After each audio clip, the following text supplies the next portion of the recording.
Analyzing the experience received in Vietnam and other conflicts of the Cold War, the United States and the Soviet Union arrived at similar conclusions.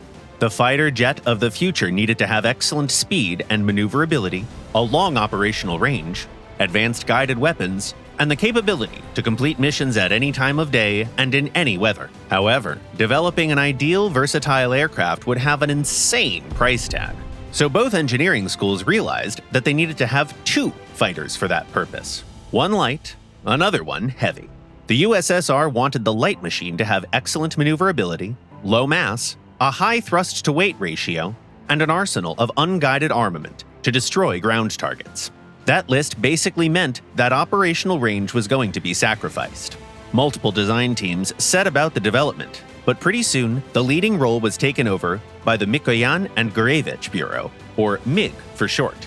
Their prototype of a light frontline fighter was all about speed, maneuverability, and shedding weight. It had a blended wing body design with air intakes under the center section and an emphasis on aluminum and composite materials. At the same time, the future MiG-29 was going to use pretty heavy twin engines. Numerous factors led to this decision, including the high accident rate of the single-engine MiG-23. Last but not least, the Soviets developed a helmet-mounted display specifically for the new fighter. The MiG-29 joined service in 1983 and quickly became the calling card of the Soviet Air Force. The more expensive future Su-27 finished development by the end of the Cold War, so it arrived a couple years late and stayed in the MiG's shade at first.